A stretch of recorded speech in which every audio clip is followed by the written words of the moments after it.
When my son got married, I kept a secret, one that eventually saved everything. I never told him that I had inherited an $18 million ranch from my late wife, Evelyn. I kept it quiet for a reason, because exactly 1 week after I paid for their lavish fairy tale wedding, my new daughter-in-law marched into my living room with a notary and a stack of papers, intending to leave me with absolutely nothing. But the arrogant smirk on her face vanished the second she realized the document she was trying to force me to sign was actually her own financial death warrant. Before I tell you exactly how I dismantled their greedy scheme, let me know in the comments where you're watching from if you believe that ungrateful family members always get what's coming to them. Please like and subscribe. My name is Harrison Mitchell. I am 70 years old.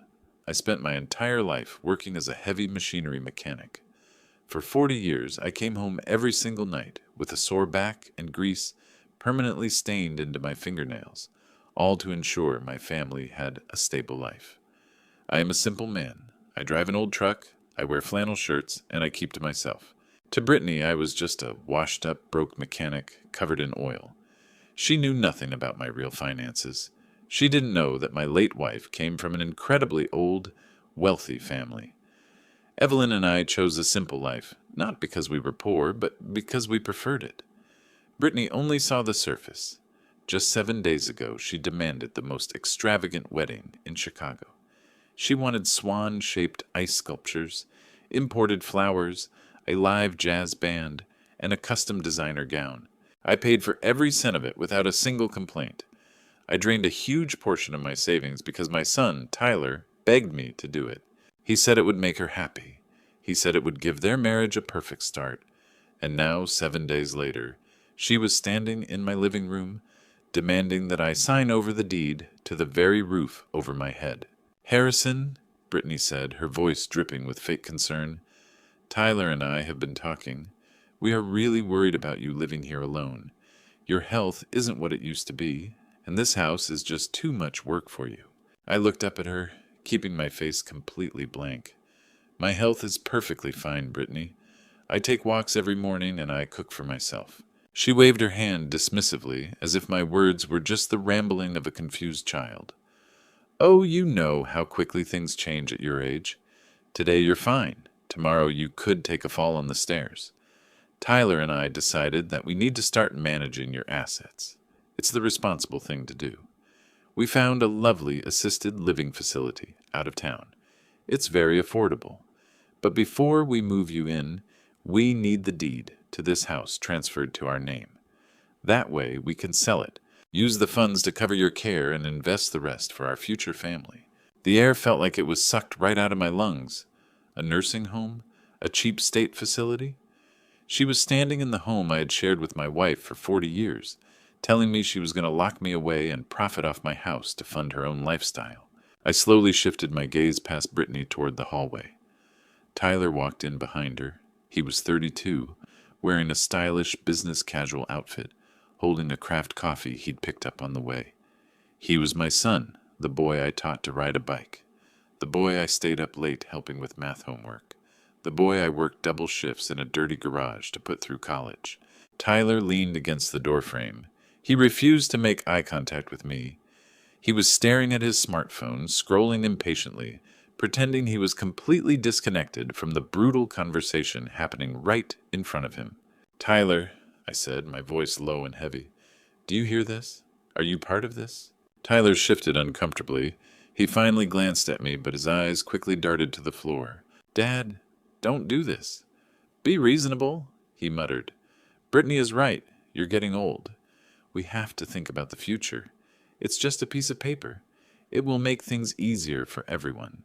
Easier for them, that was the subtext. The tension in the room spiked. The silence became suffocating. The notary shifted his feet, clearly realizing he had walked into the middle of a massive, ugly family betrayal. "Sir, I just need to verify your identity and witness your signature on the red-tabbed lines," he whispered. Brittany walked to the table, tapping the document with her long, manicured nails. "Sign it, Harrison. We have a lot to do today and no time to sit here arguing. You know as well as I do that you can't take care of yourself anymore. We are doing you a huge favor." I looked at the gold pen. I looked at the legal document that would officially strip me of my primary residence. I looked at the daughter-in-law who saw me only as a stepping stone to a wealthy life. Finally, I looked at my son, the man who had completely abandoned his moral compass, allowing his wife to kick his grieving father to the curb only days after I had paid for his big day. My heart was pounding in my chest. A deep burning anger started to ignite in the pit of my stomach, but I knew an angry outburst wouldn't help me.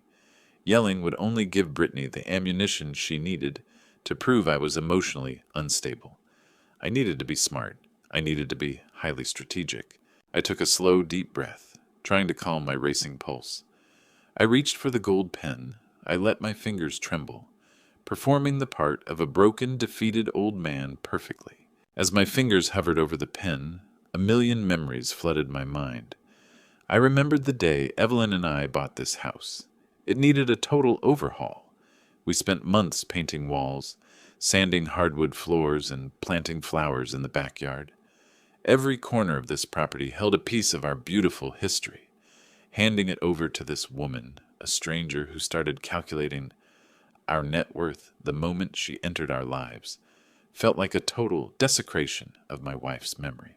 Brittany didn't see a loving home. She saw square footage, market value, and liquid cash.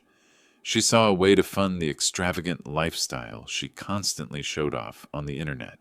And Tyler, my child, how had he become such a weak man? Did I coddle him too much? Did I protect him so well that he became disconnected from the struggles of the real world, no longer understanding the value of loyalty or hard work? He stood there, a grown man cowering behind the greedy ambitions of a woman who didn't respect him any more than she respected me. "Are you going to sign it?" Brittany snapped, shattering my thoughts. Her fake patience was wearing thin. She crossed her arms over her chest. "We are waiting, Harrison. The notary charges by the hour." I let my hand hover over the pen. I let my hand shake violently. I needed them to believe I was completely overwhelmed, that I was frail, and that I was bowing to their will. I needed them to think they had won this opening battle, so they would never suspect the total war I was about to launch. I knew exactly what I had to do. I couldn't sign that paper, but I couldn't flatly refuse either, or they would escalate the situation before I had a chance to build my defense. I had to buy myself some time, even just a few precious minutes, to make a phone call that would change the trajectory of all our lives. I pulled my hand back from the gold pen. I placed both hands flat on my knees and looked Brittany directly in the eyes. The fake trembling stopped. My voice was calm, steady, and devoid of the fear she was desperate to see. "I am not signing this document," I said clearly. "I am not giving you my home, and I am not moving into a state facility just so you can fund your lifestyle." A deafening silence followed my refusal. The notary took a step back, clutching his leather briefcase to his chest. Brittany's eyes widened in genuine shock, but that shock lasted less than a second before it melted into pure rage. The disguise of the sweet, concerned daughter-in-law vanished completely. The mask slipped, revealing the true face of the extremely self-entitled woman inside. Her face turned an ugly shade of red, her long hands clenched into fists. "Who do you think you are talking to?" she roared. "You washed-up, oily mechanic. You are an old, useless man occupying a house that should belong to us. We are trying to build a future, and you are a stubborn obstacle in our way. You are trespassing in my home, Harrison. You are no longer welcome." Her home. The absolute audacity of that statement hung in the air. She hadn't contributed a single cent to the mortgage. A week ago, I wrote a check for $120,000 to pay for her dream wedding, and now she was standing in the living room, claiming it as her territory. I needed them to expose their hand completely. I slowly turned my head toward the hallway to look at my son. "Tyler," I said, keeping my voice soft and intentionally fragile, "are you just going to let her speak to your father like this? Are you really going to stand there and let your wife kick me to the street? I waited for the boy I raised to defend me. I waited for a flicker of shame, a brief loss of conscience, or even a hesitant apology. But Tyler didn't apologize. He finally put his smartphone in his pocket, walked into the living room, and stood directly beside his wife. He placed a hand on Brittany's shoulder, demonstrating united solidarity. The coldness in his eyes sent a shiver down my spine. It was a purely calculating look, totally devoid of family warmth. "Brittany is right, Dad," Tyler said. His tone was flat, completely detached, as if discussing a business deal rather than the fate of his own father. "We have been patient enough with you. We gave you enough time to process Mom's passing. But life goes on, and we cannot let our future stagnate because you refuse to adapt to reality. You are living in the past, and you are holding us back. This house is a gold mine, and wasting it on a single old man is a total shame." Tyler stepped forward, looming over the coffee table. He looked down at me with an incredibly condescending expression. "Here is how it is going to go," he declared, his voice dropping to a harsh, commanding tone. "You are going to pick up that gold pen right now and sign this quitclaim deed. You are going to transfer the property to our name. If you cooperate, we will ensure you get a comfortable bed in an assisted living facility. But if you decide to make trouble, if you stubbornly refuse to sign that paper, I will personally pick up the phone and call the police." The heavy threat hung in the air, cold and suffocating. I looked at my son, finding it hard to believe the cruel words coming from his mouth. "You're going to call the police on your own father?" I asked, letting my voice shake. "I will tell the dispatcher that an aggressive, confused old man is trespassing on my property," Tyler continued, completely ignoring my emotional plea. "I will tell them you have severe dementia, that you are a danger to yourself and my wife, and that you refuse to leave our premises. They will be here in minutes. They will forcibly remove you from this house and place you in a state psychiatric ward for an involuntary evaluation. Once you enter the system as a mentally incompetent state ward, it will become incredibly easy for me to take over your assets. You will have nothing. Forever locked away in a miserable, underfunded county hospital." The level of cruelty in his plan was appalling. He had thought of everything. If I exploded in anger now, if I yelled or fought back, I would walk right into his script. I would provide him with the exact ammunition he needed to prove to the authorities that I was a hostile, unpredictable, and aging man. I had to suppress the burning fire in my chest. I had to swallow my pride and fully commit to this pathetic role they had assigned to me. I let my shoulders slump forward, appearing to collapse under the weight of their brutal ultimatum. I let out a weak, raspy gasp, ensuring my breathing sounded shallow and terrified. "Please," I whispered, staring at my knees. "Please don't do this to me. I am your father. I gave you everything." Brittany scoffed loudly, rolling her eyes in absolute disgust. "Stop with this pathetic act, Harrison. It is embarrassing to watch a grown man whining like a helpless infant. Pick up the pen and sign your name on the dotted line. Do it before Tyler loses his patience and makes that call." I slowly reached my right hand toward the coffee table. I commanded my muscles to shake violently, mimicking the severe tremors of a completely broken, fearful, and weak elderly man. My fingers hovered over the heavy gold pen. I could feel their greedy, expectant eyes burning into the back of my neck. They thought they had won. They thought I was completely defeated. I touched the cold metal of the gold pen and clumsily pushed it off the edge of the table. It tumbled through the air and landed silently on the woven rug near my old boots.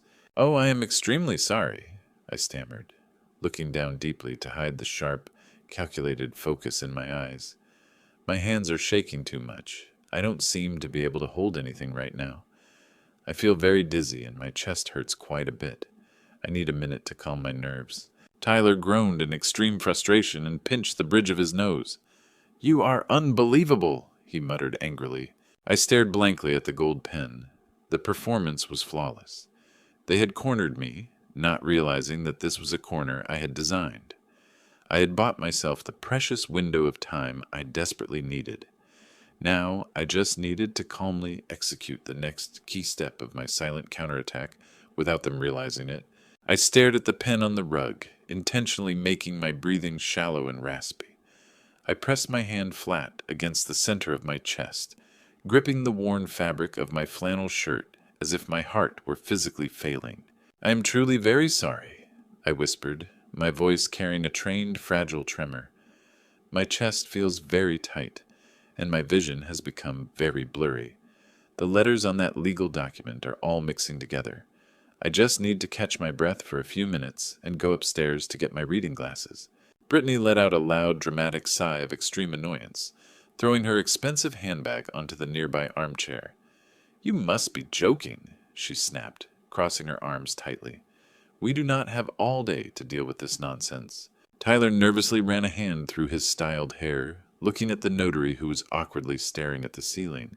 "Go get your glasses, Dad," Tyler muttered, his voice full of venom and extreme impatience. "Hurry up. We aren't leaving this room until you get that signature on the dotted line." I nodded meekly, my eyes fixed on the floor. I grabbed the sturdy wooden banister on the stairs and began my slow, painful ascent to the second floor. I made sure to drag my heavy work boots across the carpeted steps, painting the picture of a broken man who had completely given up the fight. I could hear Brittany complaining loudly in the living room downstairs, telling my son how absolutely exhausting it was to deal with such a stubborn old burden. I absorbed every cruel word, letting it become fuel for my calm resolve. The moment I reached the top landing, my entire demeanor changed completely. The pathetic slouch vanished instantly from my posture. My breathing returned to a steady, calm rhythm. I walked with a firm stride down the long hallway into the master bedroom, where I had shared 4 beautiful decades with Evelyn. I walked in and immediately pushed the heavy brass lock on the solid oak door until it emitted a secure click. I didn't walk to the wooden nightstand to look for reading glasses. I didn't need them. My vision was clear as could be. Instead, I reached into the deep front pocket of my jeans and pulled out my smartphone. I swiped the screen and immediately dialed the private direct line for Jonathan Carter. Jonathan wasn't a cheap local lawyer. He was a brilliant, extremely expensive, and ruthlessly cold trust, an estate attorney who worked out of a high-rise office in downtown Chicago. It was he who meticulously constructed all the complex family assets of my late wife, ensuring that her massive generational wealth remained completely protected from any external interference or the encroachment of opportunistic, greedy family members. The phone rang twice and Jonathan answered. His voice was sharp, professional, and alert. "Harrison, my friend," Jonathan said smoothly, "what can I do for you this morning? Is our recently finalized estate paperwork progressing smoothly?" I turned my back to the locked door and slowly walked toward the large bay window that overlooked our quiet suburban street. The morning sun shone brightly, casting a warm golden light into the room. I took a deep breath, preparing to set the wheels of my carefully orchestrated revenge into motion. "Jonathan," I replied, "I need you to pull up my file immediately. My son and his newlywed wife are currently standing in my living room with a hired notary. They ambushed me with a quitclaim deed and are aggressively threatening me. If I refuse to sign the house over to them, they are going to forcibly evict me from this property and declare me mentally incompetent." I heard a flurry of fast computer keyboard clicking on the other end of the line. Jonathan let out a low, dark chuckle that sent a shiver of anticipation down my spine. "Those arrogant fools!" Jonathan stopped typing, his tone becoming extremely serious. "I warned Evelyn that once she passed, Tyler might try a stunt like this," Jonathan pointed out, firmly.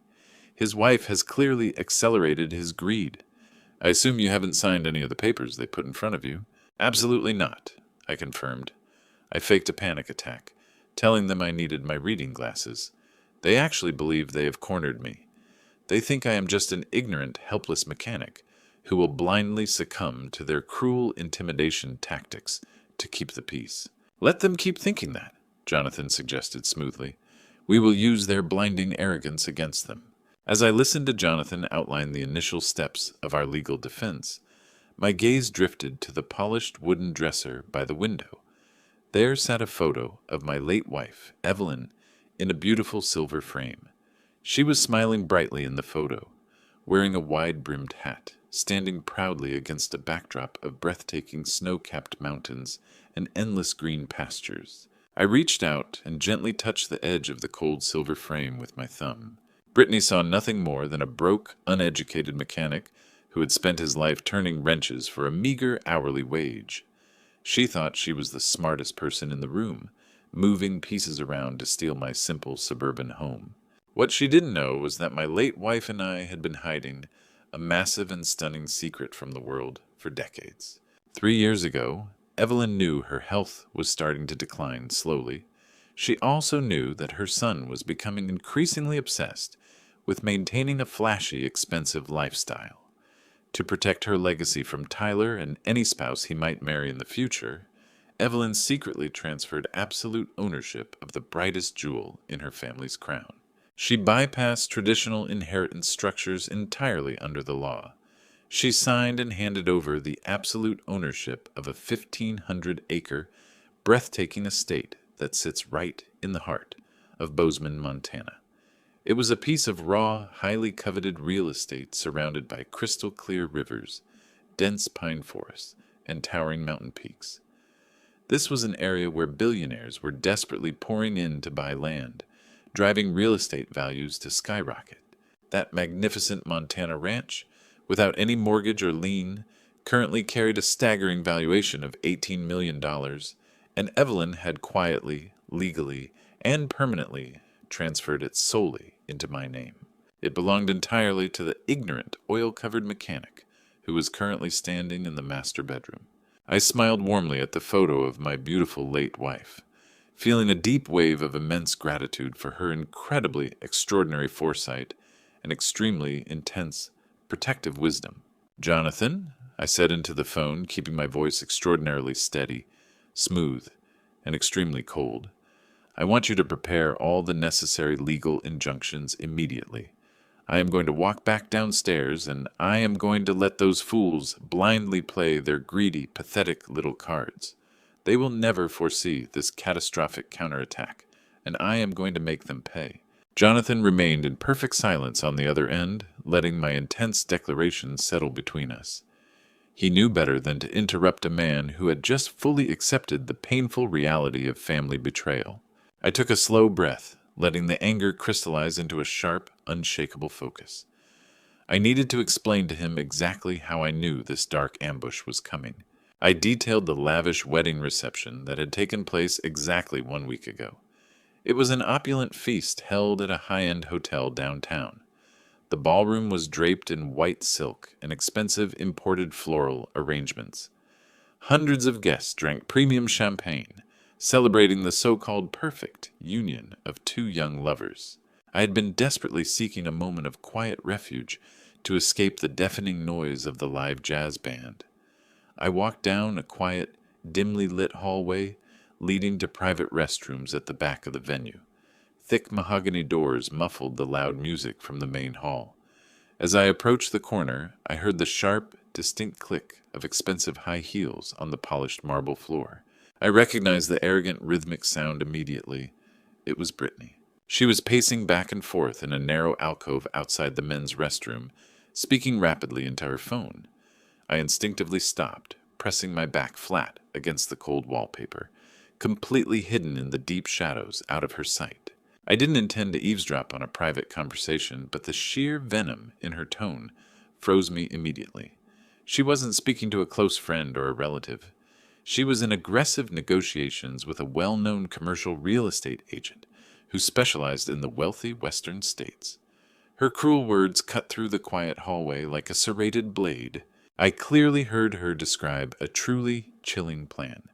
She told the man on the other end of the line that they only needed to wait a few more weeks to finalize the paperwork regarding that clueless old man. Those were her exact words. She was absolutely convinced that I was just a naive mechanic, lacking the basic intelligence to understand complex legal documents. She proudly explained how they would quickly manipulate me into signing away my simple primary residence under the guise of an early inheritance transition.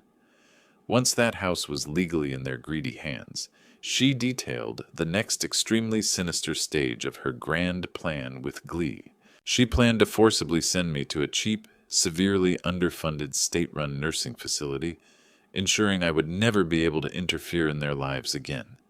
But the absolutely worst part was hearing what she planned to do next. She arrogantly told the agent she knew about that massive plot of land in Montana.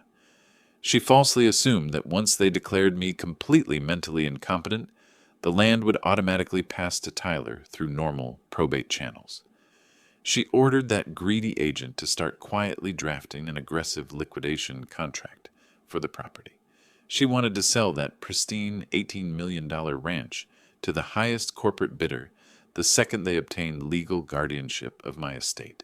She vividly described how she would use the massive profits from the immediate liquidation to personally fund an obscenely expensive luxury tech startup she had dreamed of launching for years.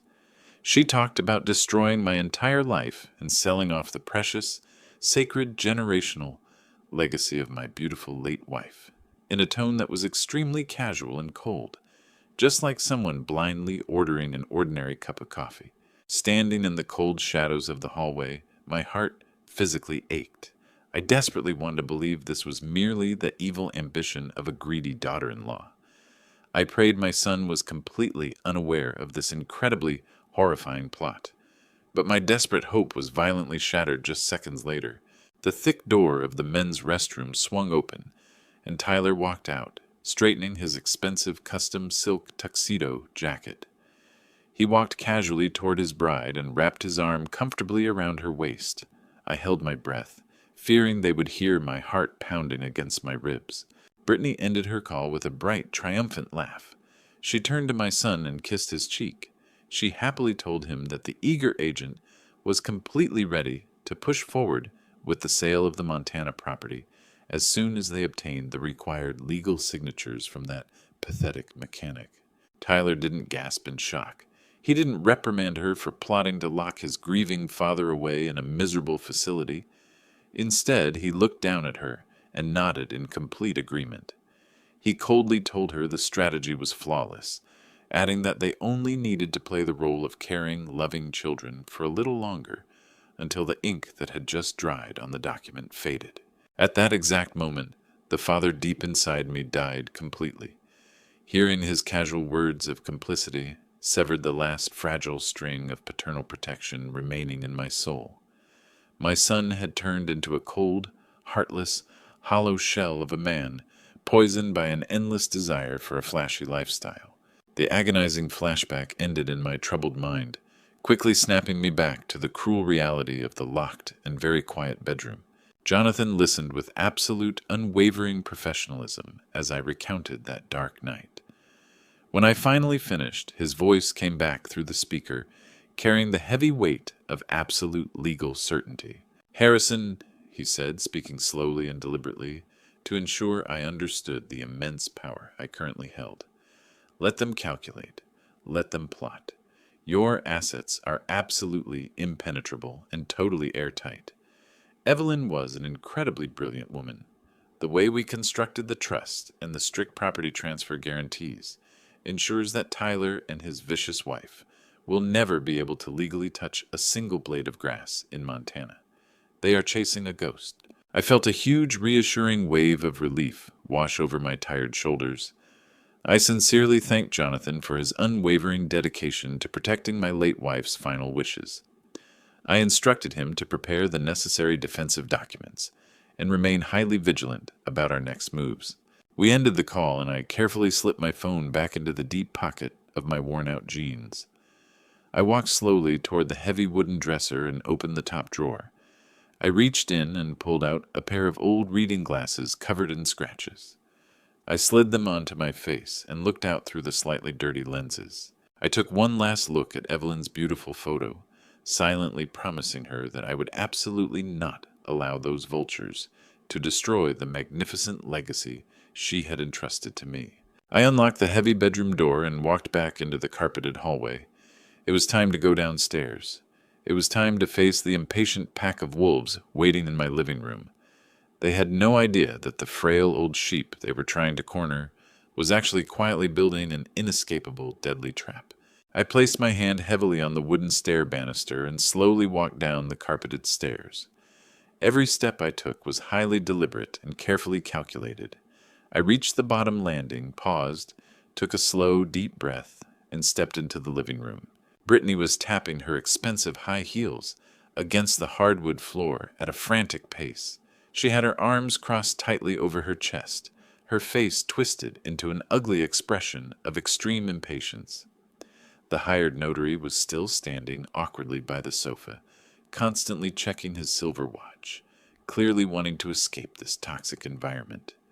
Tyler was leaning against the stone fireplace mantel, glaring at me as if my physical presence was a huge inconvenience to his schedule. I adjusted the scratched reading glasses on my nose, ensuring I looked exactly like the helpless, confused old man they expected to see. I walked to the coffee table and looked down at the thick stack of legal documents. I didn't reach for that heavy gold pen. Instead, I looked directly at my son. "Tyler," I said, keeping my voice extremely soft and intentionally sounding hesitant. "I was thinking about this upstairs just now. This is a very significant decision. This is my home. This is where your mother and I raised you from a little boy. I cannot sign away the deed without fully understanding all the binding legal implications. I need to take these documents to the parish lawyer down the street. I will have him review every page, and then we will discuss this matter further next week." The tense silence in the room was shattered instantly. Brittany let out a sharp, mocking laugh, throwing her hands in the air in disbelief. "Next week?" she scoffed loudly. "We cannot wait until next week, Harrison. You need to sign that paper right now." I slowly shook my head, maintaining my stubborn but fragile facade. "No, Brittany. I am not signing anything today. My mind is made up. Before making such a huge, permanent decision, I need professional legal advice." The very second those few provocative words left my mouth, Tyler lost it completely. The calm, detached businessman vanished instantly. His face turned a deep, dark, angry crimson. He pushed himself off the stone fireplace mantel forcefully and stomped across the living room, closing the distance between us aggressively in 3 long strides. He grabbed the entire stack of documents roughly from the coffee table, the thick paper being violently crumpled in his hands, which were clenched in anger. "You are incredibly selfish," he screamed, his huge voice echoing sharply between the walls. "You have always been a stubborn, narrow-minded fool. We are trying to build our lives. We are trying to build a wealthy, successful future, and you are intentionally dragging us into the mud. You think you are protecting this worthless, broken house, but you are only proving just how completely useless you are." He pointed a trembling finger just inches from my face. I held my ground, staring into the cold eyes of the boy I absolutely no longer recognized. "Tyler, listen to what you're saying yourself," I said calmly. "You are aggressively demanding that I leave myself completely homeless so that you can buy luxury cars and expensive designer clothes. Is this what your mother and I taught you?" "Don't drag my mother into this," he roared, completely out of his mind, blinded by his own toxic ambition. "She would have wanted me to succeed.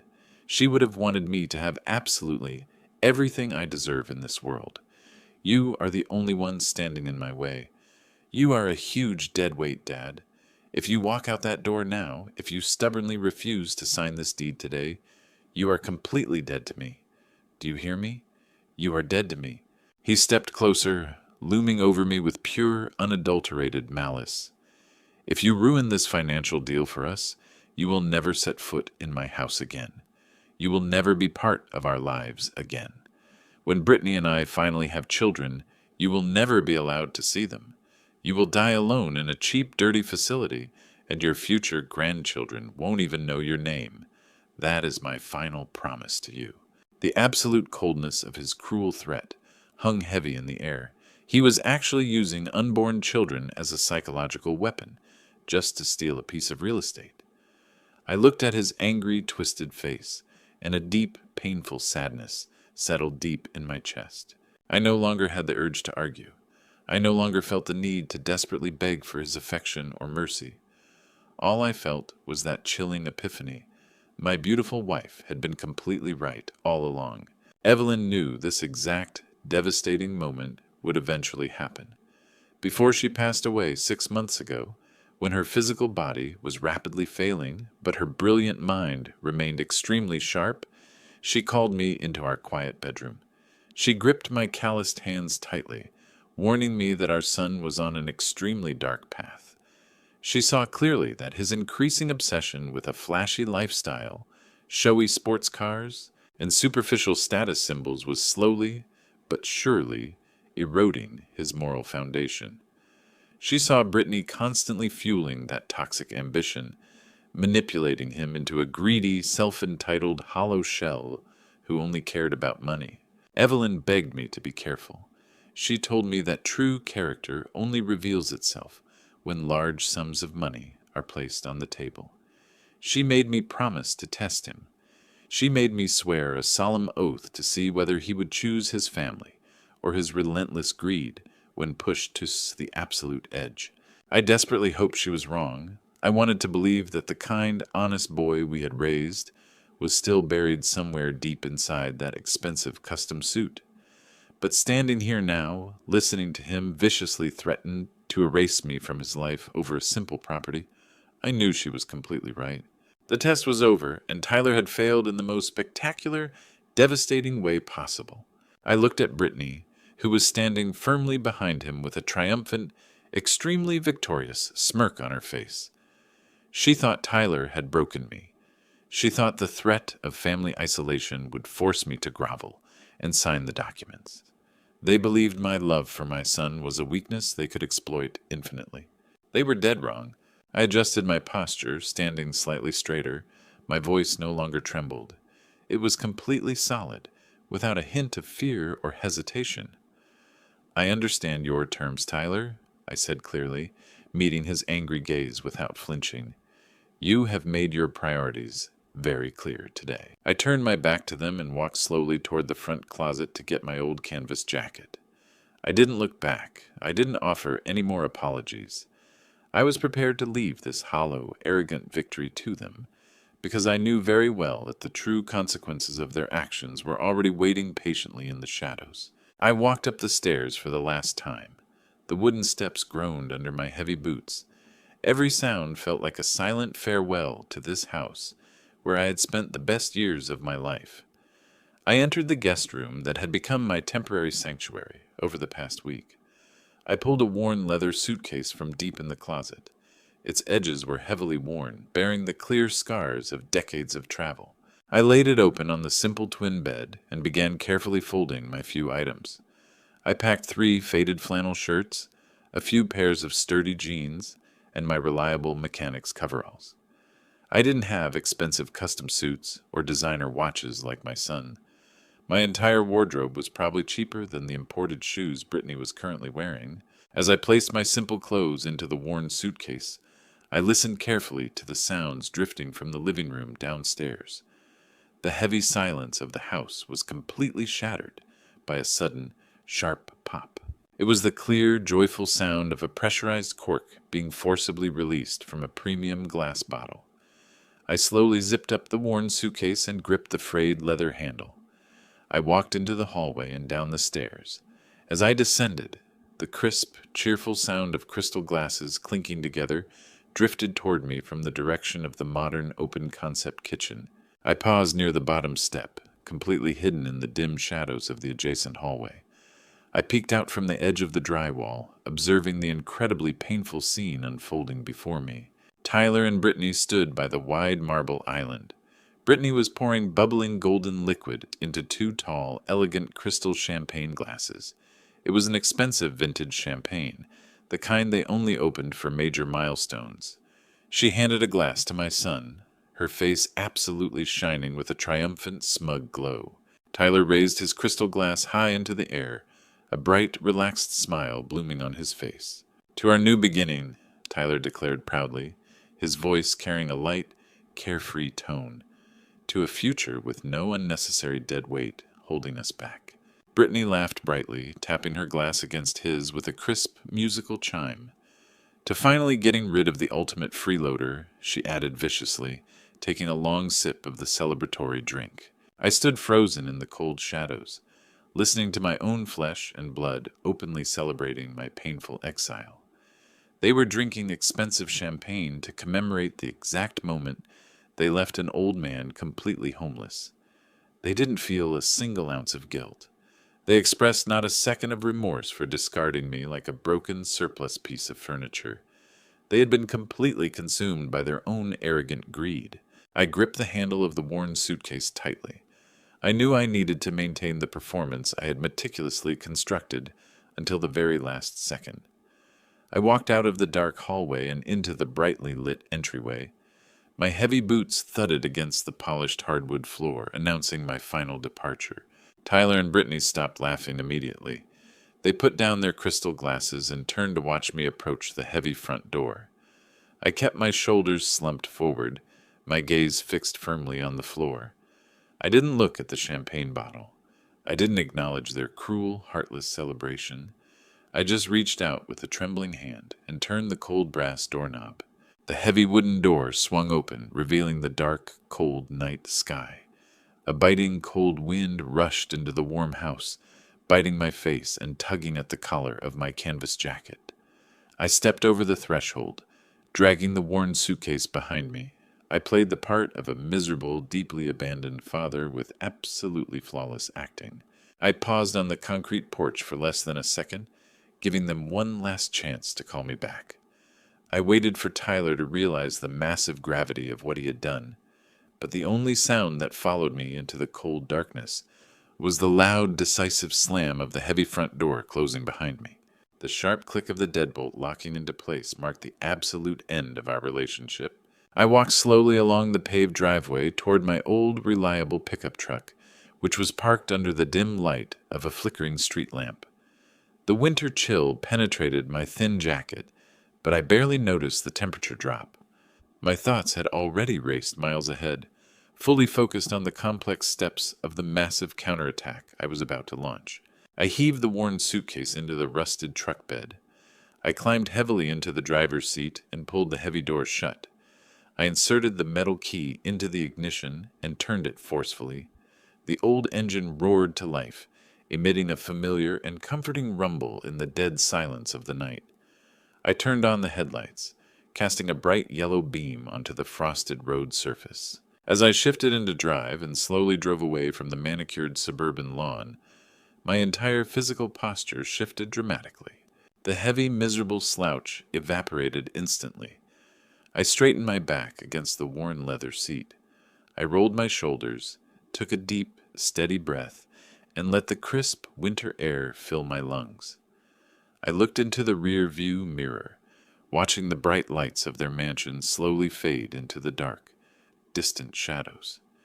I didn't shed a single tear for the son I had lost. My hands did not tremble on the worn steering wheel. I felt a pure, ruthless energy coursing through my veins. I didn't feel broken. Instead, a slow, extremely cold smile spread across my weathered face. Tyler and Brittany truly believed they had won the ultimate victory today. They thought they had successfully eliminated their biggest obstacle by brutally kicking me onto the cold street. They were probably already planning how to spend the millions of dollars they mistakenly thought they were about to steal.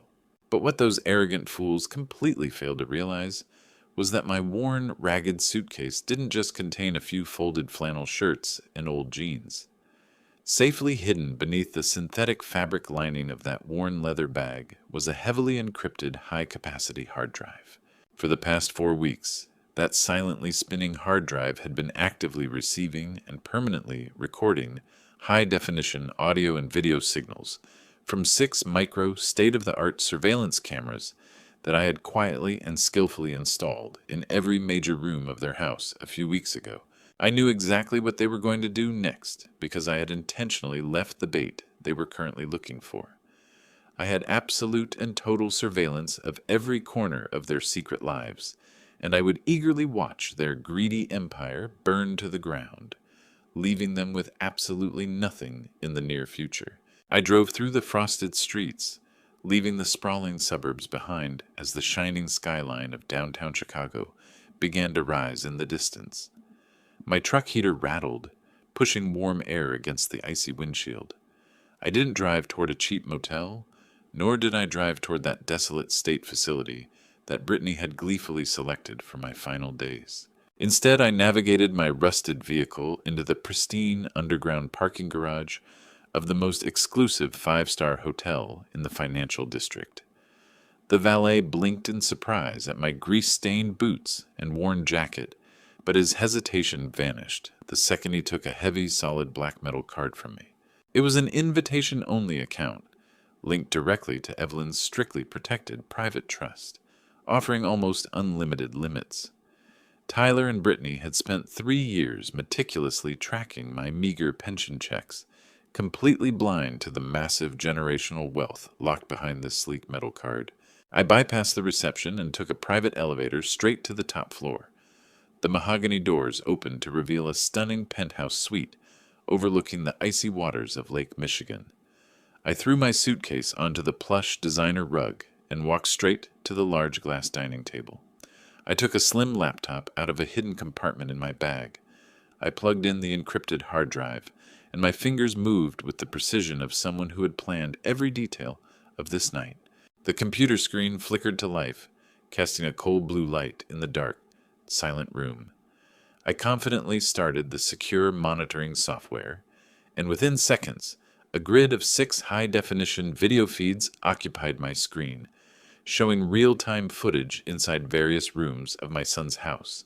I leaned back in the leather chair, poured myself a glass of sparkling water, and focused my attention entirely on the lower right quadrant of the screen. This camera was perfectly placed in their damp, unfinished basement. Before I left, I had intentionally left several heavy boxes marked with a thick black marker as ceased personal financial records and old tax returns. I knew their arrogant champagne celebration in the kitchen wouldn't last long. Greed is a restless disease, and soon the intoxicating thrill of kicking me out would be replaced by the frantic need to legally secure the property they thought they had already conquered. Sure enough, 2 hours after I walked out the front door, the basement door swung open. The harsh fluorescent ceiling lights flickered to life, illuminating the dusty concrete floor. Tyler and Brittany rushed down the wooden stairs quickly and eagerly, abandoning their crystal champagne glasses and beginning the frantic work of rummaging through an old man's private life. Watching them through the incredibly clear digital signal was a deeply disturbing experience. They acted like hungry animals tearing into a fresh corpse. Brittany fell to her knees, tearing open the packaging tape on the first box with incredibly rough, ripping motions.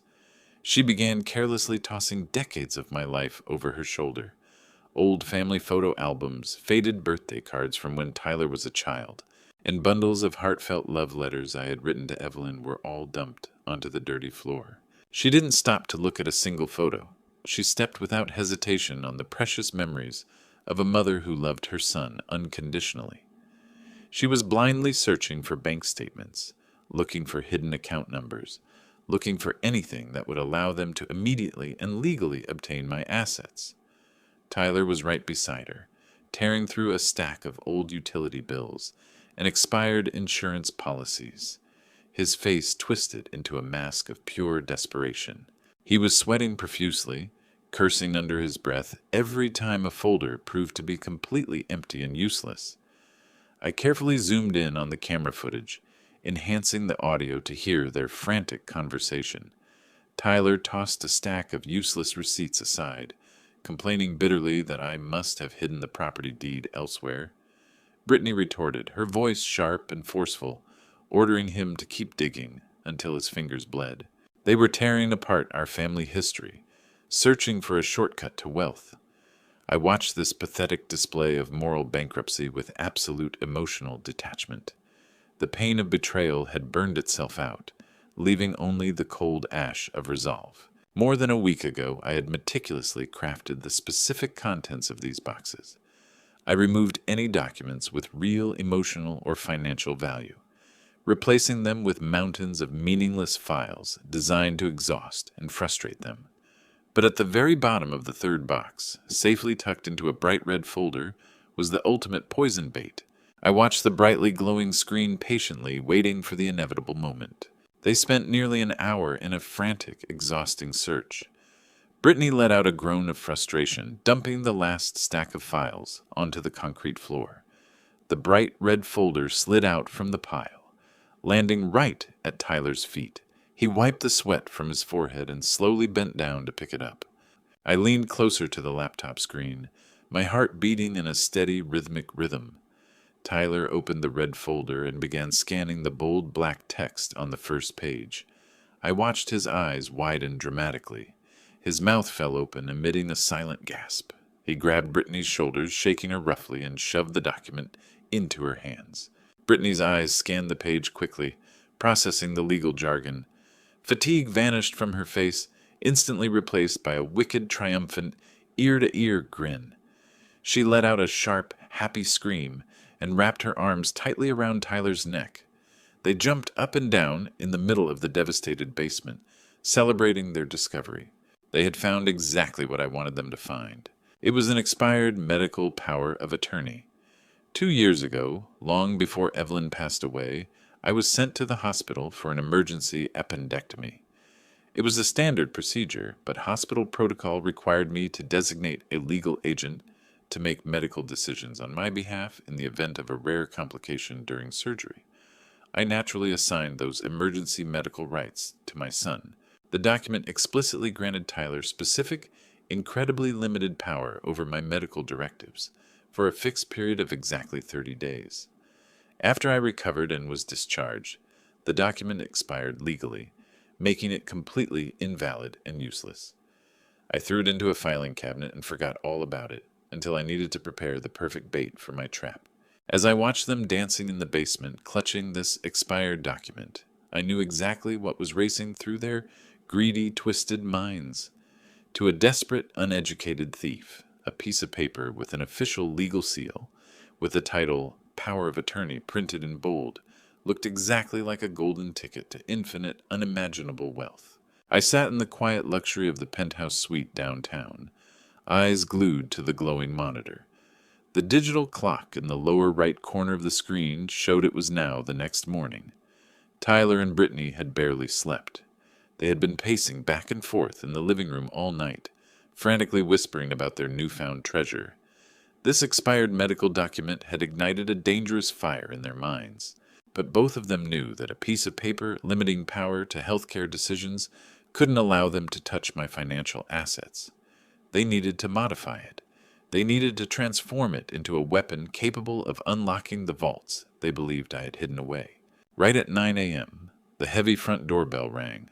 As the front door opened, the camera angle shifted slightly, revealing the nervous man in the cheap, ill-fitting gray suit who had been in my living room yesterday.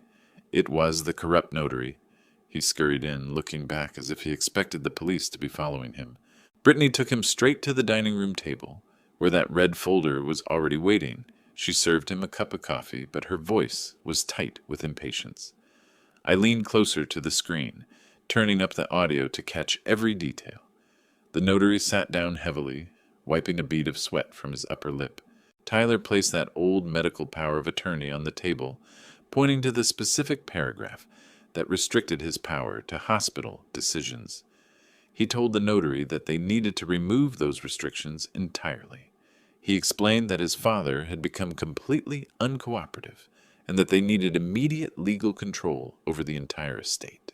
The notary hesitated nervously, tapping his leather briefcase with his fingers. He explained that altering a legally binding document after the fact was a serious federal felony. He warned them that if the bank reviewed the paperwork and discovered the discrepancies, all of them would face serious prison time. Brittany didn't even blink. She just walked over to her designer handbag, pulled out a thick stack of $100 bills, and threw them directly in front of the sweating man. She told him that pile of money was $10,000, and that another $10,000 would be waiting for him when the ink on the new documents was dry. I watched greed instantly overcome the notary's fear. He stared at the cash for a long time, then reached out and shoved it into his briefcase. He opened the bag and pulled out a stack of brand-new, blank legal paper, a portable printer, and his official state seal. For the next hour, I watched a masterclass performance of absolute criminal desperation. They carefully scanned my original document into his laptop. They meticulously deleted the word medical from the title, replacing it with the heavy term General Durable Power of Attorney. They completely erased the restrictive clauses, typing in new comprehensive paragraphs, granting Tyler absolute, unconstrained power over all my real estate, bank accounts, and investment portfolios. The most nauseating part was watching them forge my signature. Tyler practiced tracing my handwriting on scrap paper for 20 minutes, mimicking the slight slant and heavy pressure of my pen strokes. He chuckled to himself as he perfected the forgery, bragging to his wife about how incredibly easy it was to steal a person's entire identity. When he felt confident, he signed the bottom of the newly minted, completely fraudulent document. Then, the corrupt notary pressed his official metal seal onto the paper, permanently sealing their massive crime with the facade of government authenticity. Once the fraudulent documents were completely finalized, Brittany could no longer suppress her excitement. She began pacing by the dining table, her eyes flashing with wild, greedy energy. She clapped her hands, finally articulating the magnificent killer app of her evil plan. She told Tyler and the notary that they wouldn't waste time dealing with traditional, slow-moving commercial banks. She explained that standard banks required extensive background checks, credit evaluations, and weeks of tedious underwriting processes before approving any type of large loan. They might even insist on speaking to me directly, which would instantly ruin the entire operation. Instead, Brittany revealed her brilliant shortcut. She had already contacted an aggressive, predatory, hard money, private loan shark, private lender. These private financial institutions didn't care about credit scores or extensive background checks. They only cared about one thing: massive, undeniable collateral. She told Tyler they would use this forged, durable power of attorney to use my breathtaking Montana ranch as the ultimate collateral for an immediate high-interest loan. She had done her research flawlessly. She knew private lenders acted with lightning speed, often wiring millions of dollars within days, as long as the value of the underlying asset was undeniable. Tyler looked at her with an expression of pure, unconcealed awe. He asked her how much money they were going to apply for from this private lender now. Brittany smiled, a wide, predatory grin spreading across her face. $5 million, she whispered, the words hanging in the air like a cloud of poison. She told him $5 million in immediate liquid cash was enough to thoroughly fund their new luxury lifestyle. They could immediately buy the expensive sports cars they wanted, book first-class flights to Europe, and finally launch the incredibly unique tech startup she had dreamed of for years. She explained that the hard money lender would secure the loan by placing a massive lien directly on the Montana property. Because they falsely assumed that I was a senile, clueless old man who didn't know what was going on, they assumed I would simply default and be unable to pay the expensive monthly payments. Brittany gleefully painted the inevitable conclusion. When the loan inevitably defaulted, the ruthless private lender would aggressively seize this magnificent $18 million ranch and liquidate it to recover their funds. I would lose the precious generational land my late wife had entrusted to me, and Tyler and Brittany would be sitting on a beach, holding $5 million in stolen, untraceable cash. The notary packed up his equipment, his hands trembling slightly as he realized the sheer scale of the financial fraud he had just facilitated. Tyler patted his shoulder and handed him the second stack of $100 bills. They sent the nervous man out the front door, leaving the two of them completely alone with this forged legal weapon. Tyler picked up that fraudulent document and kissed it, holding it up to the overhead light as if it were a sacred religious relic. He pulled Brittany into a tight hug, whispering in her ear that their miserable days of living on a budget were officially over. I sat in the dark luxury of the penthouse suite, watching their disgusting, triumphant embrace through the monitor. I didn't feel a single ounce of panic. I didn't reach for my phone to warn them or stop them from walking off the cliff. The cold, heavy feeling of betrayal had completely hardened into a solid wall of absolute resolve. They had voluntarily and eagerly chosen to cross the line of disrespecting their elders and become federal criminals. They had just signed the warrant for their own downfall. I slowly took a sip of water. A feeling of calm, deeply satisfying contentment spreading through my chest. The trap was set perfectly, and all I had to do was wait quietly for the moment the trap would snap shut. The next morning, the heavy silence of my penthouse suite was broken by the sharp ring of my cell phone. Jonathan Carter's name appeared on the caller ID. I answered immediately, expecting the exact update we had been waiting for. "Harrison," Jonathan said, his voice unusually tight, carrying an undeniable sense of urgency. "They actually did it. The sheer audacity of these two is simply unbelievable." He explained that his automated legal monitoring software had just triggered a massive red flag. The aggressive hard money private lender that Brittany had contacted was moving with unprecedented speed. They had already pulled a preliminary title report for the Montana property and had officially filed a binding lien on the estate. Jonathan explained that the lender had completely accepted that forged, durable power of attorney as absolute fact. Because the lender was a predatory private institution that relied on fast, high-interest deals for profit, they had completely bypassed the strict, methodical underwriting processes legally required by traditional commercial banks. They saw a pristine $18 million ranch without any debt burden, and their greed meshed perfectly with Brittany's greed. Jonathan paced his office. I could hear the rhythmic sound of his expensive leather shoes hitting the hardwood floor. "Harrison, we must act right now," he said firmly, switching to his aggressive legal mode. "I have an emergency injunction drafted on my desk. If I file this motion with the federal court right now, we can instantly freeze the entire transaction before a single dollar crosses state lines. We can halt the foreclosure proceedings, lock the property title, and immediately alert federal authorities. Tyler and Brittany have officially committed wire fraud, identity theft, and serious real estate fraud. We can have the FBI waiting at their front door before the sun goes down today. They will be arrested, and your property will remain untouched." The offer was incredibly tempting. I could end this nightmare right here, right now. I could send the police to put handcuffs on my son and drag him out of his house, putting an abrupt end to this painful betrayal. But as I stared out the large bay window at the cold gray waters of Lake Michigan, a deeply profound, chilling sense of calm washed over my entire body.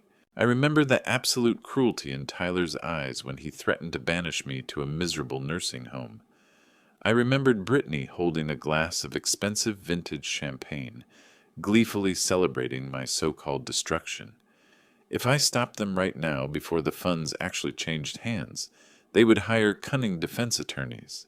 They would cry and claim it was a terrible misunderstanding.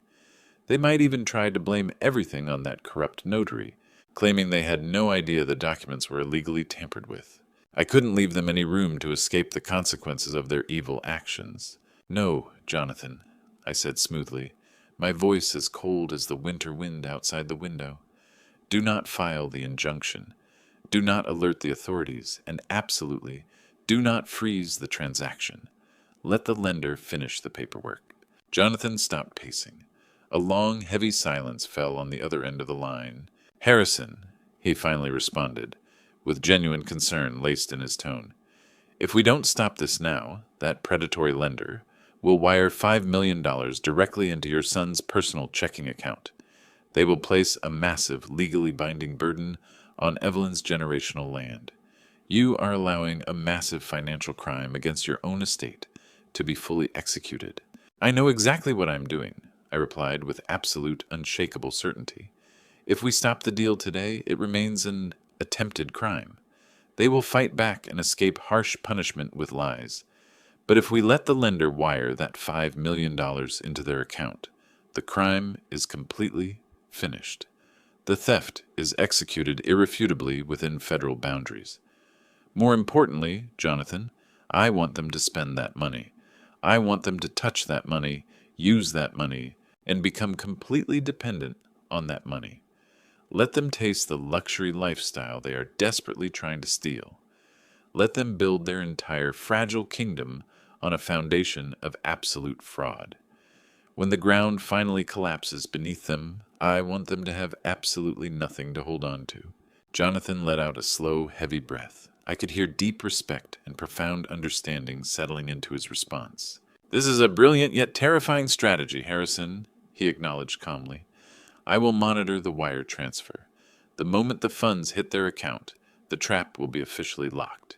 We will wait for your signal to deliver the fatal blow." I ended the call and placed my phone on the glass table.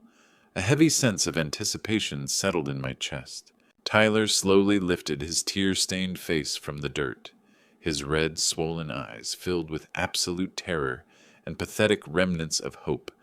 Watching Jonathan's measured movements, he foolishly believed that this powerful lawyer might produce some kind of miraculous legal lifeline, a hidden loophole that could somehow save him from the $5 million debt and the looming federal prison sentence. But Jonathan was not a savior for the wicked. He reached into the deepest compartment of his bag and carefully withdrew a thick, tightly bound package of legal documents. It was completely different from the federal court order and the fast-track foreclosure notice he had just shown. This special document came in a thick, cream-colored folder, tightly sealed with a deep red wax stamp, bearing the official insignia of the Chicago Supreme Probate Court.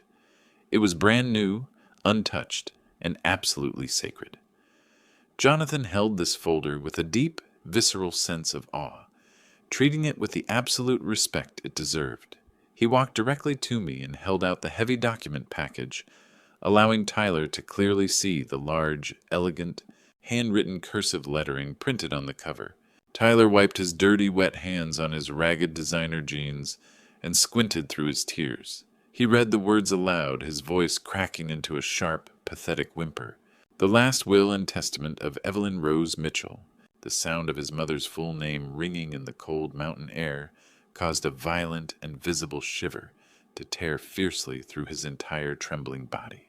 I looked down at my trembling son, finally allowing the small fraction of deep sadness I felt for him to show in my determined eyes. "Your mother was an incredibly brilliant and extremely sharp woman, Tyler," I said, maintaining a low, steady voice that was absolutely impossible to ignore. "She saw every single bit of the darkness you tried to hide behind expensive custom suits and flashy imported cars. She watched you slowly abandon the strong, honest values we spent decades trying to instill in you. Long before the illness took her from us, she knew you were incredibly weak. She knew you had been completely consumed by a toxic, unbelievably insatiable greed that would eventually make you blind to everything that really mattered in this world. Before she passed away, she knew you were on an extremely dark path. She saw that you were becoming obsessed with a flashy lifestyle, showy sports cars, and superficial status symbols, which were slowly but surely eroding your moral foundation. She saw Brittany constantly fueling that toxic ambition, manipulating you into a greedy, self-entitled hollow shell who only cared about money. Evelyn begged me to be careful. She told me that true character only reveals itself when large sums of money are placed on the table. She made me swear a solemn oath to see whether you would choose your family or your relentless greed when pushed to the absolute edge. I desperately hoped she was wrong. I wanted to believe that the kind, honest boy we had raised was still buried somewhere deep inside that expensive custom suit. But now standing here, listening to him viciously threaten to erase me from his life over a simple property, I knew she was completely right.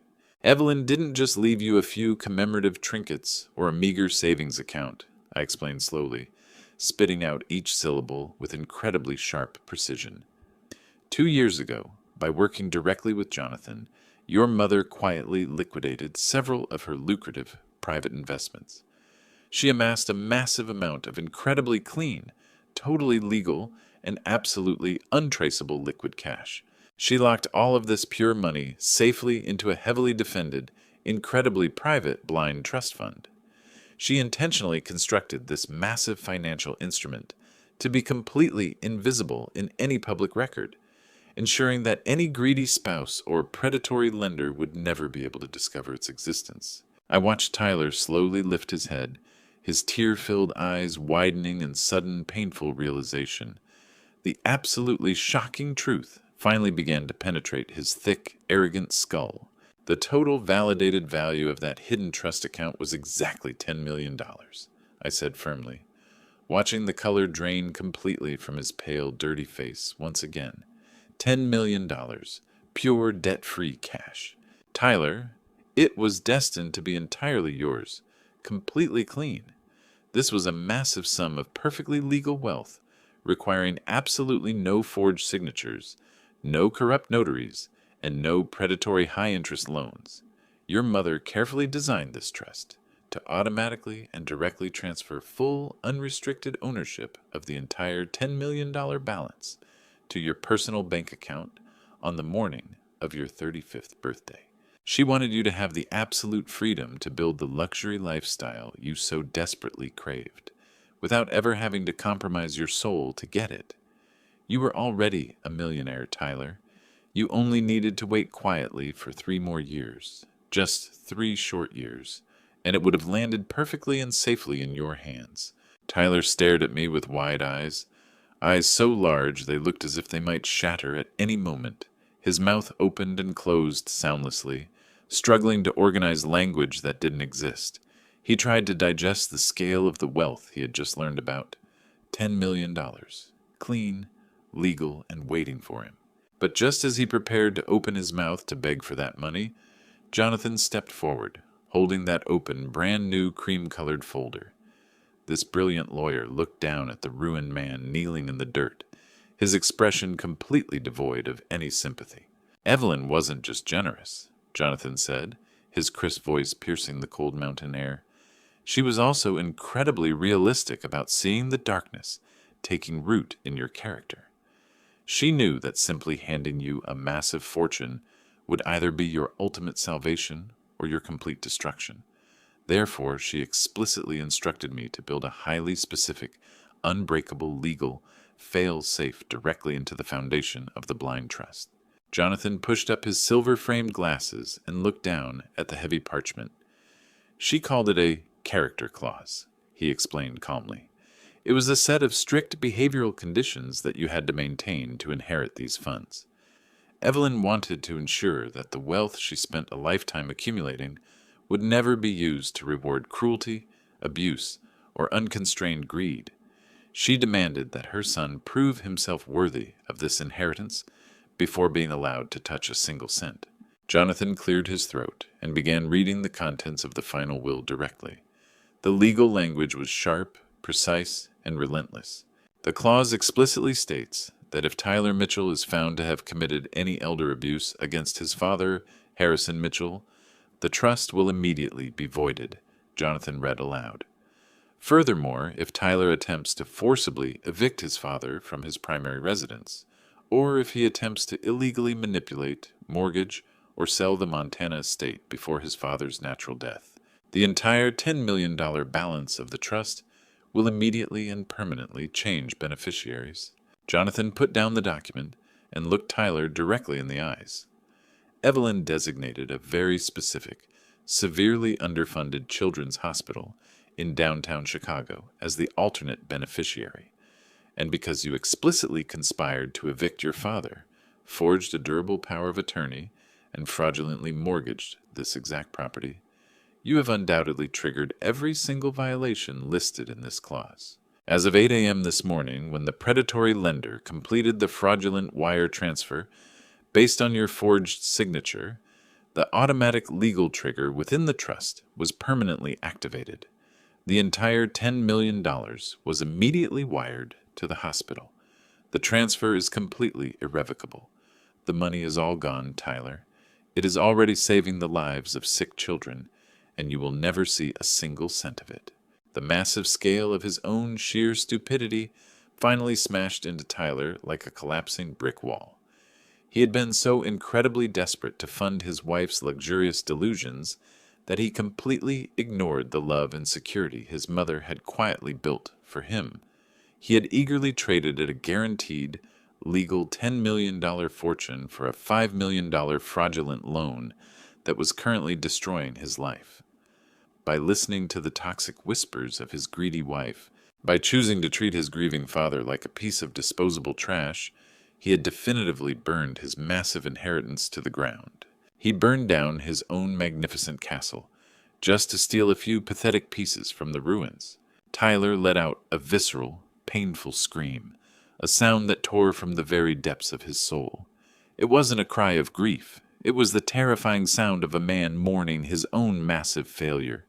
He clawed at his hair violently, rocking back and forth in the sharp gravel, completely overwhelmed by the catastrophic reality of his own choosing. He was going to federal prison. He was burdened with millions of dollars in insurmountable debt.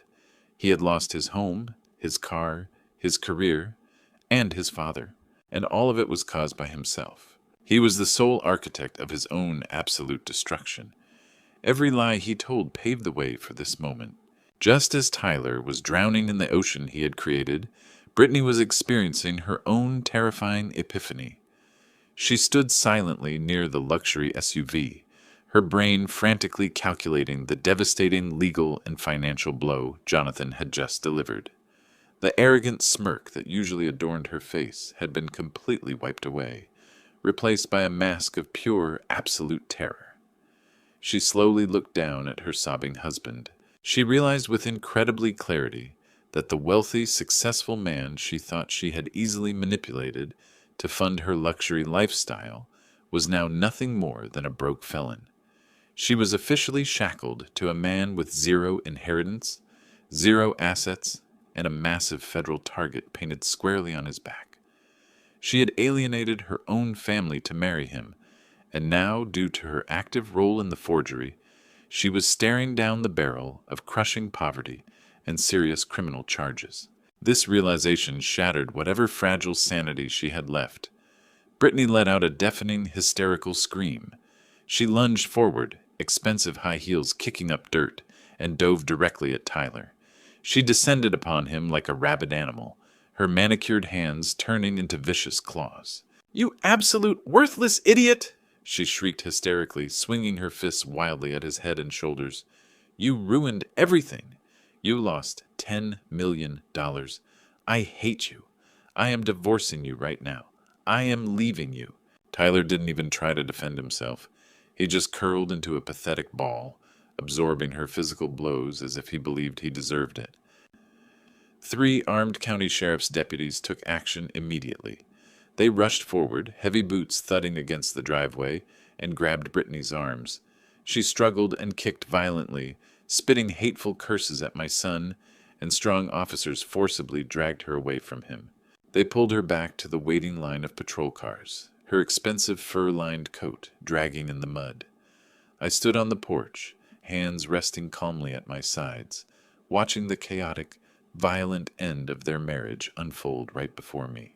I felt no joy at their pain, but I felt no remorse for allowing the absolute truth to shatter their evil illusions. The toxic, greedy empire they had tried to build by stepping on my back had been completely reduced to ashes. They had thought I was incredibly weak.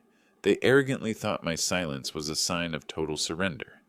Instead, it was simply the calm patience of a man allowing true justice to take its natural course. The fresh, cold mountain wind blew across the vast, open, and empty ranch, sweeping the last remnants of their broken dreams away completely and forever. 3 months had passed since that explosive morning on the gravel driveway of the Montana ranch.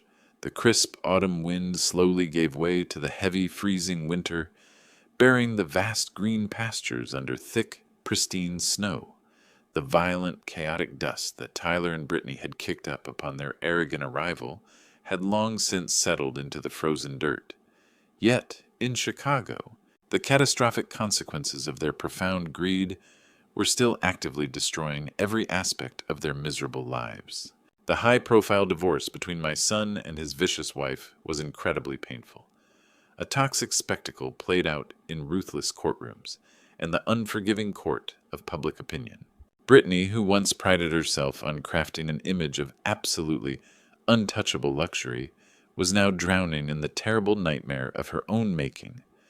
When the dust settled, she found herself completely abandoned by the wealthy social circle she had spent years desperately trying to impress. The moment federal investigators knocked on their Chicago door with comprehensive search warrants, her so-called friends disappeared without a trace. Federal authorities didn't care about her expensive designer clothes or her carefully curated social media image. They only cared about the irrefutable high-definition video evidence showing her active participation in the conspiracy to tamper with legal medical proxy documents. Brittany was officially charged with multiple counts of serious federal wire fraud, aggravated identity theft, and conspiracy to commit real estate fraud. She was currently out on strictly restricted bail, wearing a bulky, humiliating ankle monitor that tracked her every movement. She cried every day in a tiny rented apartment, desperately trying to negotiate a plea deal to save her from entering federal prison, even though her expensive defense attorneys privately admitted that a serious prison sentence was practically a done deal. In the devastating wake of his massive betrayal, Tyler's life was not going well either. The ruthless hard money lender behind their foolish fraud acted with the frightening mechanized efficiency of a starving predator. Since the underlying collateral for the $5 million loan was completely nullified by a strict federal conservation easement, this private financial institution immediately executed an aggressive acceleration clause. Tyler was forced to declare a total and complete bankruptcy. The spectacular Lincoln Park mansion, the house I had foolishly helped them make a huge down payment on just a few years ago, was forcibly foreclosed upon and immediately seized. Terrifying collection agents showed up in the dead of night and towed away the brand-new custom Porsche that Brittany had arrogantly purchased with cash. They seized Tyler's expensive designer watches, froze his retirement accounts, and sucked dry every checking and savings account registered in his name. Everything he had gained by cruelly betraying his father to obtain this luxury lifestyle had vanished, leaving him only with a massive, insurmountable mountain of terrible debt. He was completely stripped of his arrogant corporate titles. The well-known consulting firm he worked for terminated his employment the very second his serious federal fraud charges became public knowledge. In the financial world, no decent company would hire a man embroiled in a massive conspiracy involving money laundering and real estate fraud. The proud, arrogant businessman who once stood in my living room and cruelly threatened to lock me away in a miserable state nursing home was now living in a reality he once deeply despised.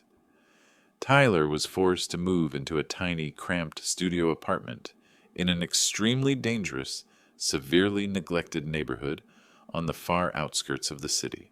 The walls of his new home were paper thin, the heat barely worked, and the constant sound of blaring sirens provided the nightly soundtrack to his profound misery. To barely survive, just to put cheap, processed food on his rickety little table, my son had to swallow the last remaining shred of his pride. He found a minimum wage data entry job at a massive windowless distribution warehouse. He had to survive 10 exhausting hours a day in a gray, rigid cubicle, staring dully at a flickering computer monitor, mindlessly entering endless shipping numbers into a massive and soulless database. His days were incredibly long, deeply humiliating, and completely devoid of the brilliant, wealthy future he had desperately tried to steal. Every time he looked at that meager paycheck, heavily garnished for debt repayment, he was forced to remember the $10 million inheritance he had burned with his own hands. That painful, suffocating regret was a heavy, inescapable chain wrapped tightly around his throat, punishing him for his evil choices every single day of his ruined life. Just as Tyler was busy choking under the heavy pressure of his catastrophic consequences, I finally found the profound, undisturbed peace I had been desperately seeking since Evelyn passed away. I returned to the magnificent Montana ranch, the sacred sanctuary my beautiful wife had incredibly wisely entrusted entirely to my care. The harsh chill of the mountain winter didn't bother me. In fact, the cold temperatures and the thick, silent snow felt incredibly cleansing, as if this rugged land itself was actively washing away the dark, toxic stain of my son's betrayal. I sat comfortably in a heavy wooden rocking chair on the spacious front porch of the rustic Maine cabin, warmly wrapped in a thick wool blanket. My calloused hands held a simple ceramic mug filled with steaming hot black coffee, listening to the soft, continuous melody of a distant, crystal clear river flowing slowly along.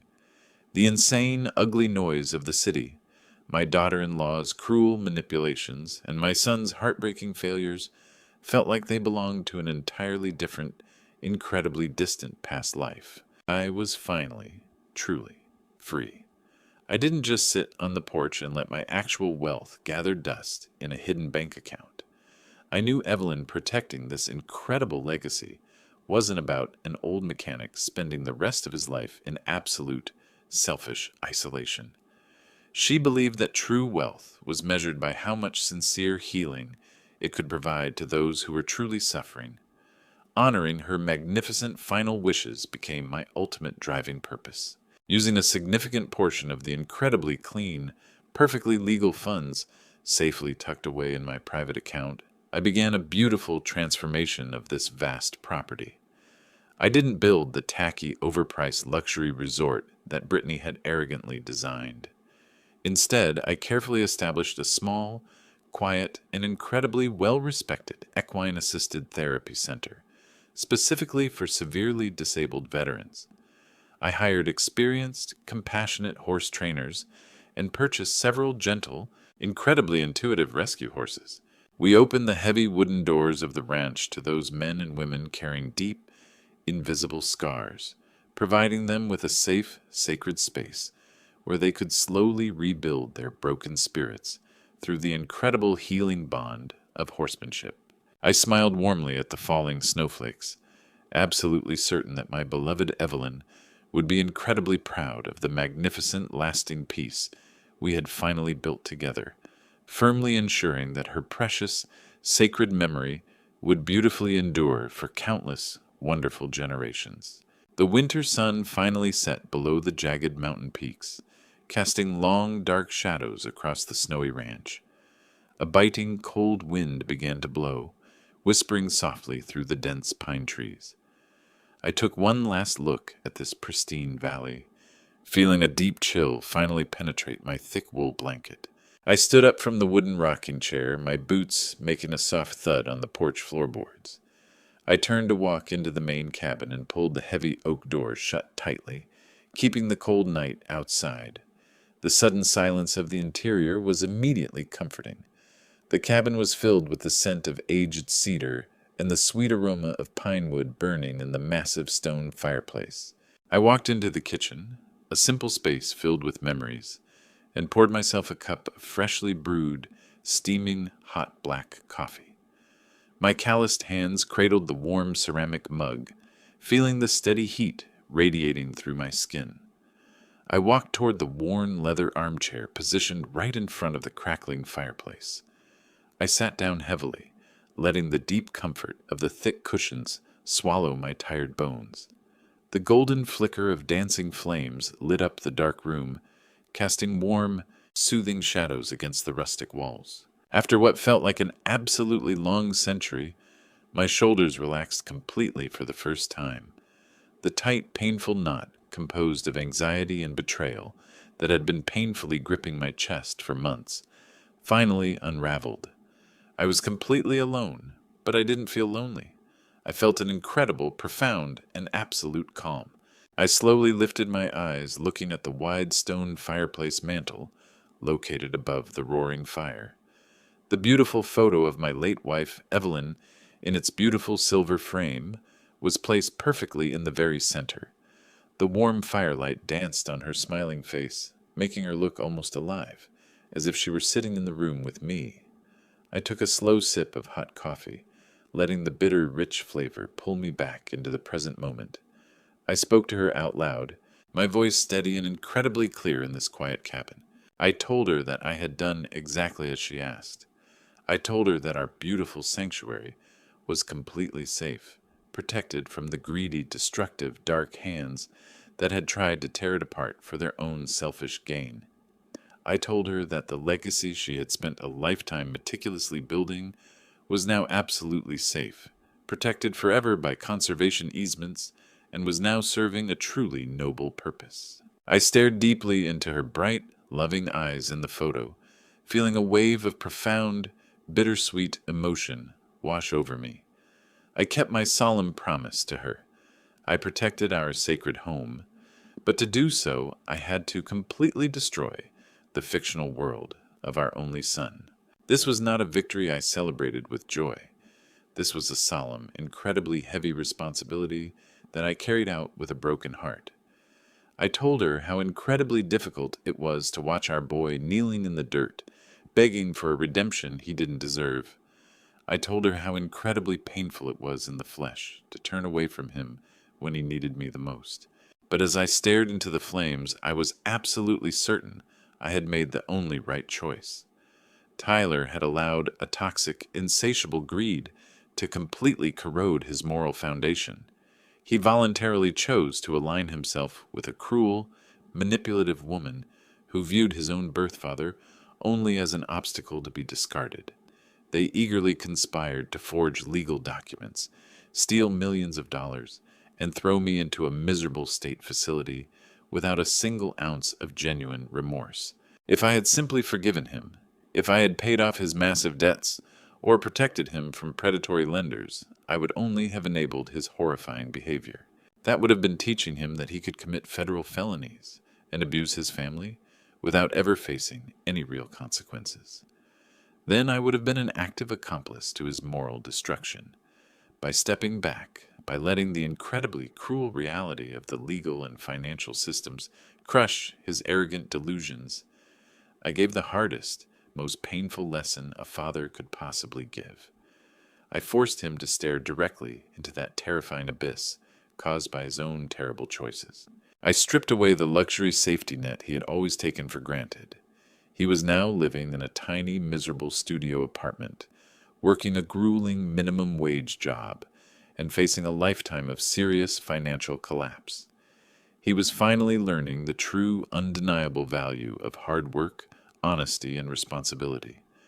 This was a cruel, unforgiving state of existence, but it was exactly the life he had meticulously crafted for himself through his own evil, deceitful actions. Many people might look at my story and be quick to accuse me of being incredibly cruel for pushing my own flesh and blood to the absolute edge of total destruction. They might say that a father should always protect his children, no matter the cost or the crime. But at the age of 70, after a lifetime of hard work and painful betrayal, I learned a very cruel, undeniable truth. Parental love should never be a bulletproof vest for a child's unconstrained greed and deliberate criminal behavior. If you constantly protect them from the devastating consequences of their terrible actions, you are not saving them. You are just teaching them how to become better, more efficient monsters. True love, that deep love that truly has the power to save a rotting soul, sometimes requires you to step back completely and let life strike them with absolute, full force. It requires you to watch them shatter into a million pieces so that they might finally learn how to rebuild themselves into something genuine, honest, and real. Without a doubt, this is the most painful, heartbreaking lesson a parent can give, but this is also the only lesson that can truly last. The pain I caused my son was immense, but it was a necessary surgical pain, intended to cut away the toxic infection that was rapidly killing his humanity. I took one final deep breath and finished the last warm drop of my coffee. I leaned back into the worn leather armchair, closed my weary eyes, and let the heat radiating from the crackling fireplace brush across my face. I finally had my peace, and my beautiful wife finally had her justice. If you have ever had to make a truly heartbreaking, incredibly painful decision to teach your own child a profound lesson about basic respect and the consequences of real life, please share your personal story in the comments section below. I will read every single comment, which helps us know that in these difficult family battles, we are not truly alone. Please click the like button and subscribe to the channel so you never miss the next story. Thank you very much for taking the time to listen to my story today.